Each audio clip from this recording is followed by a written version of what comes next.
এই গণমাধ্যম আজকালকার যুগে, এই আধুনিক যুগে গণমাধ্যম একটি সবচেয়ে ইম্পর্টেন্ট একটি মাধ্যম। আমরা যেমন আয়না দেখি, আয়না যেমন আপনার চেহারা দেখেন, ঠিক এই সাংবাদিকরা যেমন একটা আয়না, তারা সমাজে কোথায় কি ঘটে সেই জিনিসটা তুলে ধরে।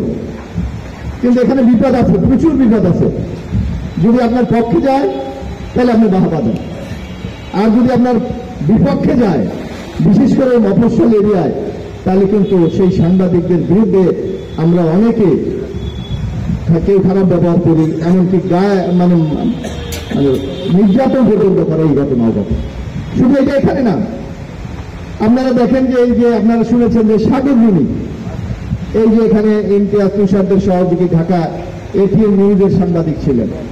শুধু বিগত সরকার শেখ হাসিনার সরকারের বিরুদ্ধে বিদ্যুতের ব্যাপারে, ইন্টারনেটের ব্যাপারে একটি নিউজ করেছিলেন, যার কারণে এখন পর্যন্ত 117 বার চার্জশিটের তারিখ পরিবর্তন হয়েছে, কিন্তু আজ পর্যন্ত উদ্ঘাটন করতে পারে নাই।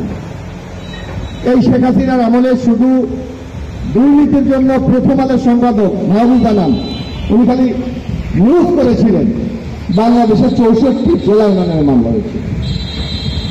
আমরা দেখেন আমার দেশের সাংবাদিক মাহমুদুর রহমান, তাকে কুষ্টিয়ায় মামলা দিয়েছে, কুষ্টিয়া হাজিরা দিতে গিয়েছিলেন, তার জীবন নাশের জন্য তার উপর কিভাবে হামলা করেছে, পরে উনি দেশ ছেড়ে পালিয়ে যেতে বাধ্য হয়েছিলেন। এমনিভাবে সাংবাদিক পেশার মারাত্মক রিস্ক আছে।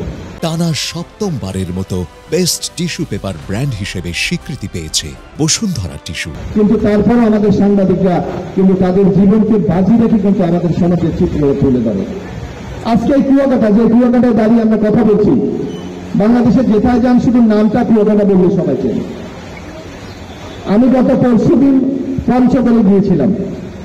পঞ্চগড়ের একটা শেষ মাথা, আমি যখন মিটিং শেষ করলাম মাগরিবের আজানের সময়, তখন পঞ্চগড়ের লোকরা আমাকে বললো, ভাই আসছেন যখন, এখান থেকে ইন্ডিয়ার সীমান্ত মানে লাস্ট তেঁতুলিয়া, যেটা আপনারা হয়, এখান থেকে মাত্র 45 কিলোমিটার দূরে যান।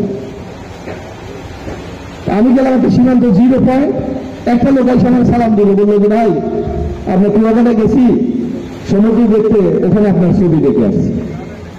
অর্থাৎ বাংলাদেশে এমন জায়গা নাই যে মানুষ আপনি কুয়াকাটাকে জানেন। যার জন্য আমি মনে করি এই প্রেস ক্লাবের যে সকল সাংবাদিক বন্ধুরা লেখেন, আপনাদের বিরাট ভূমিকা রয়েছে।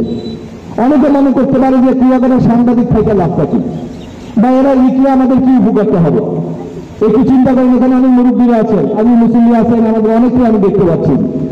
এখন থেকে 20 বছর আগে চিন্তা করেন, আমার তো স্পষ্ট মনে আছে আপনাদের এখানে রাস পূর্ণিমা হতো, আমি চাবলি থেকে আসতাম রাস পূর্ণিমা দেখতে। এই যে রাখাই মার্কেটে এটা তরমুজ হইত, বালি ছিল, তাও ভালো তরমুজ হইত না।